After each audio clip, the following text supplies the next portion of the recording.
Well, good morning on this beautiful, sunny, fabulous Seattle weather day. Well, it's a bit chilly and cloudy, but doesn't matter. It's always a fabulous day.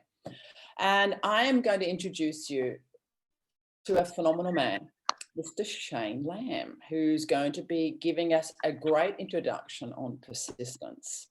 And this man really, truly is a dolphin whale mix, so doll whale or whale doll mix, but he has a heart of a whale and the tenacity of a dolphin. And I love being with this man. He's the gentle giant. I call him sometimes the silent assassin because he has a lot more thinking up on his head than he shows what he can do. So I'm so thrilled to be working with Shane this morning. And Shane, please, you're a phenomenal person. You have a gorgeous wife, Carol. And please show us what we need to know about persistence. Well, I'm going to go ahead and just tell you right now that Tina is not what I would call an outright liar. So just believe about 20% of that. The other 80, not really sure, but we're going to give it a shot. So it is, what's today? Today is Wednesday, the 28th of April. And we got a couple of days left of this month, and we got a brand new month coming. So I want you to think back when you were little, or if you've got children, when they first started to walk and they stood up. Remember when they stood up and they grabbed the edge of the couch? Remember that? And they'd kind of stand there and they'd wobble a little bit and they'd fall back down. And they kept doing that and they kept doing that. Then they inched along the couch. Remember that? And then they let go and they were out in the middle of the room there, kind of wobbling around. Remember that? Well, and then they started to walk, right? They were persistent, because if we were persistent, we'd all still be at home crawling around right now. How miserable would that be, right? So that's that first. I think that's that very first part in our life where we're being persistent, and we just keep at it until we start to walk. And I've got some grandkids that are right in that zone right now. They're doing that, and it's amazing to watch it. And as they start to walk, it's great, and they get it. When they start to walk, they get that really excited face, and then of course they fall and they get a little upset. But that's okay, because they keep persisting, and pretty soon they're running, getting into everything. You know how it goes from there, right? So just some quick power notes on that. So defeat is temporary. Okay, temporary. Defeat is temporary. It's not something that lasts a long time. It's very quick. It's over quickly and then move on. Okay. Defeat's not, it's not a end all be all. So if one does not possess persistence, one does not achieve noteworthy success in any calling. So it really doesn't matter what you're doing. If you don't have persistence, it's just not going to happen. So people that do persist in whatever they're doing. I know people that look at farmers, look at farming. They're out there, they're working hard, they're tilling the ground, they plant, they do everything they can. And sometimes what happens? That crop gets destroyed. And can you imagine out there working all, for 6-7 months, getting everything ready, doing all that, and it gets destroyed. But again, they persist. The next year comes around, they do it again. They do it again until that crop comes in, and they're able to go ahead and harvest it. Farmers are, wow. You want to know about persistence? Sit down with a farmer that's been farming about 35, 40 years, and you'll get an idea of, sign up, don't quit. That's for sure. So remember the first time you rode a bike? I do. I remember it like it was yesterday. Seriously, I had this lime green bike. It had the banana seat, the long seat. I loved it. The seat was black and white.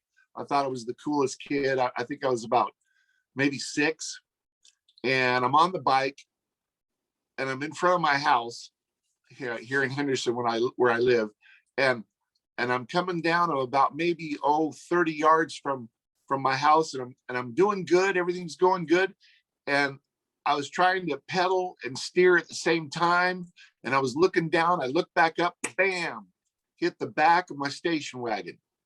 Went up into it. It wasn't good. It was a cluster, and it hurt. It wasn't good. My boy stuff went up into the handlebar, and it was bad. But after I cried for a while and got upset and all that, and felt like, man, I don't know if I want to do this, but I persisted. I got back on it, did it again, got back on it again. And I remember that elation as I started to pedal and I started to get my bearings, and I wasn't wobbling at all. I was there, and I was just steady, and I made that first turn, with power, and I kept pedaling, and that was it. And then after that, I rode that bike everywhere, and I loved it. It was awesome. I pushed through it. So I was persistent. So when one truly succeeds, the secret is always inseparably attached to one word: persistence. No doubt about it. I mean, without it, we just stop, and everything goes off and fails, and we're done. And there's all kinds of different examples along the way with persistence. It's not hard to find. There's story after story. Look at Edison. How many times that he tried and failed, so to speak, to invent the light bulb. Man, it was a ton. Get on and Google it. It's crazy how many times he tried to do that. But thank goodness he persisted. That's why I've got light shining on my head right now. because he was, it's kind of like block it out. I know it's kind of shiny. Sorry. Sports. Wow. I want you to write something down. Write down Kirk Gibson, LA Dodgers home run. YouTube it. It's incredible.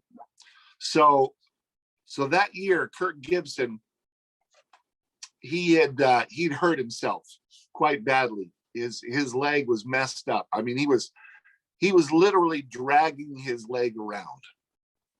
And it's bottom of the ninth, 2 outs. Dodgers are losing. And Tommy Lasorda, the manager, calls up.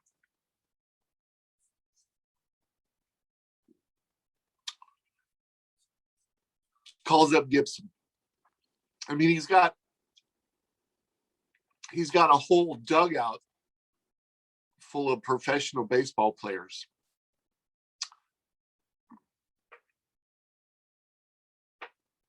Because he knew, somehow he knew this man was going to do it. And you can imagine all the years that Kirk Gibson played baseball as a little kid, then a teenager, high school, college, then in the pros. He gets up. He's up at bat. He literally limps out up to the plate. I mean, he's like almost dragging his leg. And he gets up, bats left-handed, gets up there, gets in the plate, and he's just like, that ball ain't getting through here. I didn't have internet last night, so I couldn't watch this. I wanted to see it just because I remember watching it live. That's how old I am. That this game was like in 1897, and I actually watched it live. I remember actually doing that. And he gets up, first pitch, boom, foul ball. Second pitch, boom, foul ball. He fouls that ball off, I don't know how many times, like 5, 6, 7 times. Finally, Dennis Eckersley for the A's pitches 3 balls. So now the count is full. 2 strikes, 3 balls, full count. Bottom of the 9th. Dodgers are losing. Here comes the pitch. That ball was maybe a foot off the ground. Eckersley comes down, gets it, boom, smacks it out of the park. Home run.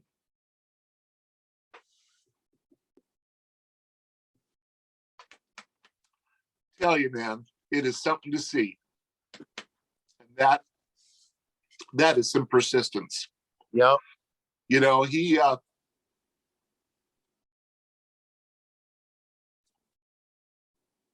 you gotta watch it.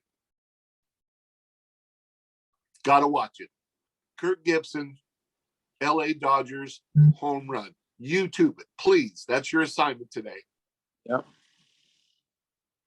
Best baseball story in history, Shane. October 15th, 1988. And it was my 15th birthday. I'll never forget it, Shane. Yep. The most incredible story ever. The guy couldn't even. Ugh. I love After the home run, he literally hobbles. Yeah, he hobbles around the bases. It's incredible. So look, while you're doing this, and let me tell you something, you can do this. Okay. Get with your upline, get with your leadership, and set a goal for the month of May. If you're close to Shaker, make that your goal, hit it. If you're Shaker and want to be influencer, set that your goal and hit it, okay? Be persistent. You can do this. You can do anything you want to do in life. You just need to push through it. There is no failure. Failure is just a bump in the road. You move past it, you go on, okay? All right. Look, I've said my piece. Let's bring up somebody that really knows what they're doing. Look, Tina Tesh Myers, I've learned so much from her. Just an incredible lady. You know, she's the total package, man. She is the female Kirk Gibson. No, that's just all there is to it. She really is. She's awesome. So she's going to talk a little bit about discipline, and please, Tina, take it away. Oh, thank you so much. So I finished a book this morning called The Outliers from George Cadwell, and it totally blew my mind. My husband did warn me it's a bit dry, and so I did finish it this morning at about 6:30, about 6 o'clock, and it was amazing. It was such an amazing book. And Outliers can be for anybody on this screen. Outliers is a person who's uniquely different, and we all are. Look at all of us. We're here every morning. And how we have achieved things. And a lot of it is the basis of our heritage. But the underlying factor is discipline.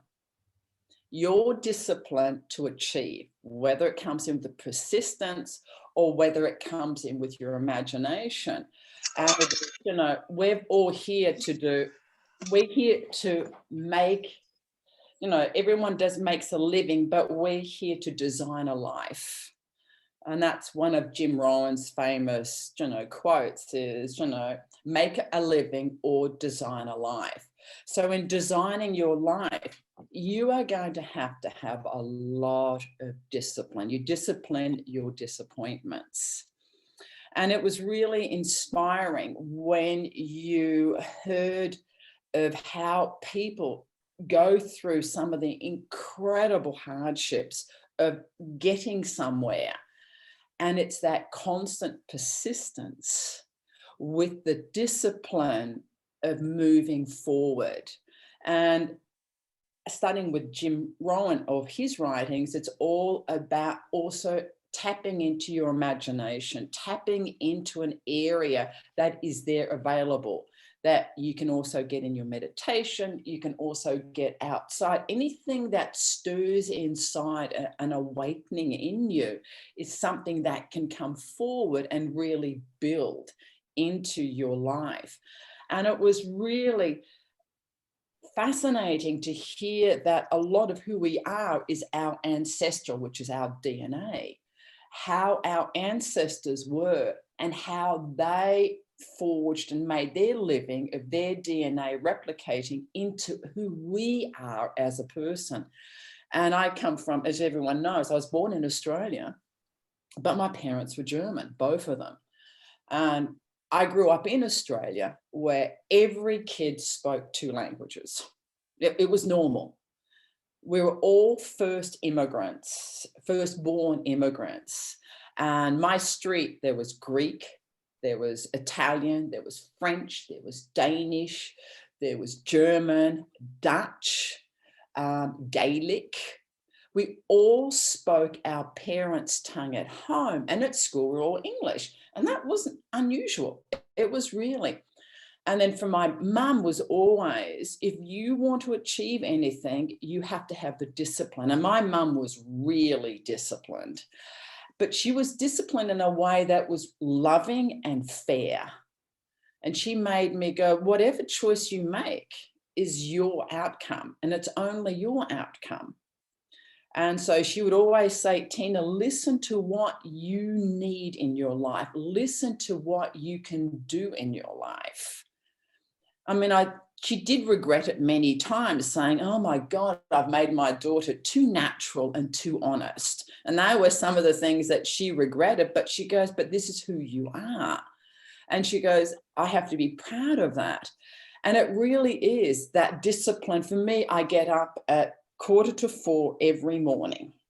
I go do my exercises. I drink nearly close to a gallon of water, only because of 75 hard. And I am very disciplined, and I get really upset if I'm not, but that is just personal. That is something that's come from me really deep from my German heritage. So I'm incredibly disciplined. And when I've got everything organized, then I can relax and be an Aussie and just go surfing. But I've got everything in order, and now I can relax. And for me here, it's gardening. And it's, there's nothing more powerful as an idea who's come to light. And my idea is I want everyone to have great health. I want everyone to know about what we have to share with people. I think that's really important. And important for all of us is knowing that you have to be disciplined in doing this. There are so many crappy days and so many amazing days that it carries you through. And what also carries you through is this incredible team. The team of people, if I didn't have you guys, I don't think I'd be here. And it's really, it is all about who you draw into you. And it is a time where your disciplined mind and your disciplined way of life is going to change. And your people, your friends, everyone around you will also change. And this is something that you have to accept in your persistence for greatness, is you have to accept that things will change. And whether you like the change or not, that's up to you.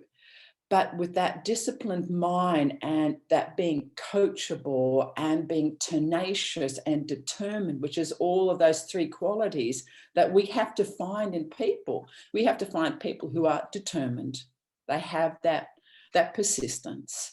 We have to have people who are disciplined, because they've got to be disciplined to do this work, even if it's an hour a day, but make that hour the most focused and disciplined hour where you can achieve a lot. You can achieve an enormous amount in 1 hour, and then have your daily commitment for doing other things and not feel like it's so overwhelming. Really discipline your timing in that, and be coachable, be absolutely coachable into great ideas, great imagination, learning from books, learning from other people.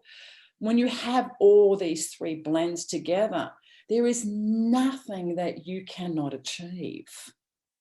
And then be proud of what you can achieve. Be really proud of how you're changing your life.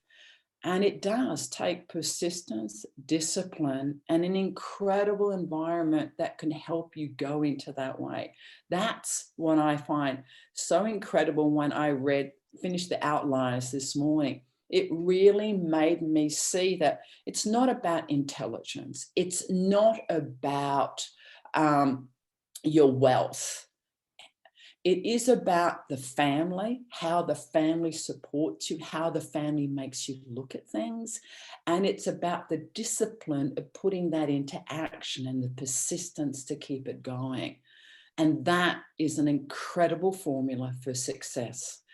And I want everyone here to be so successful. So that's really it. It's a great book. I would recommend it to anyone. And it really shows you that you need a minimum of 10,000 hours to achieve greatness, whether you're an athlete, whether you are a computer gig, whether you are a musician. Anything you will need is a minimum of 10,000 hours to achieve greatness. And that's a hell of a lot of hours when we think, oh, if I do an hour a day, is that enough? And I think an hour a day is enough, but build on that. Make that hour expand. Make that hour the most quality hour that you can work towards your new discipline, towards your new venture. And know that persistence is what's going to drive you and this great team. And that is, if anyone's got anything else to add, please share, because we've gone over the 7:20, but I just wanted to share what the Outliers from Malcolm Cadwell gave me this morning. I'll speak up. As many of you know, persistence is, in my mind, the absolute key ingredient to success in anything. You have to be persistent. You can be lacking in a lot of areas, but if you're persistent, you can succeed. I'll give you a short story. I met my darling wife back in the mid-70s, and we met in a bar, a country western bar. And the only table available was my table, and she and her girlfriend was stuck with me. And somewhere along the day, she had the misjudgment of giving me her phone number. So a week or so goes by, I call her up to see if she'd like to go out to dinner. No, she's busy. I tried it a week later. No, she's busy. So this went on, I don't know, 5 or 6 weeks. And obviously she didn't realize what a terrific guy I was, or perhaps she didn't like homely Danes, one or the other, but it was something like that. So finally I called her up, and of course she was busy. And so I said, well, I'm opening my calendar till next month. See if you can pick a date next month that might work for you. And I got my date. So the whole point is persistence.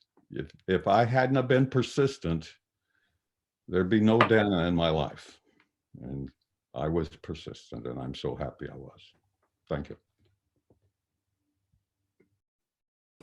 Thank I want you. to say something. I was going to say something real quick. You know, in case people don't know, they've studied how many times does it take for us to talk or touch somebody about this opportunity, this product. And it's like statistically, it's like 7 or 8 times. And that is so true, because there are people that, I might have talked to a year ago, and, they just kind of every once in a while would hear me talk about something, about a new product or a new this or that, that's going on. And then eventually they decided, you know what? Okay, I want to get swabbed. I want to get going with this. So, the persistence of just keeping in touch with the people that we know, and just reminding them in subtle ways and gentle ways, that, hey, I'm still here. I'm still doing this. We have some amazing new products, and, this and that. I mean, it's just, again, that persistence. Just following up with people and just checking in with them and seeing how they're doing, how they're feeling, what's going on in their world, and just stay at it. And eventually a lot of those people that you initially talked to a year ago, they come around, I mean, they do. So just stick with it, everyone. Remember, sign up, don't quit.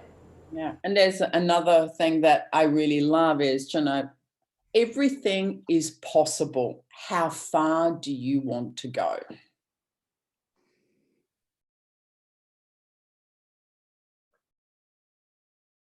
Yep, that's beautiful, Tina. That was a great story, Willie. Thank you for sharing too. And Shane, incredible job. As always, you guys. Thanks for that treat this morning. Hopefully that helps everybody have a more powerful working Wednesday. So let's get to work. What do you say?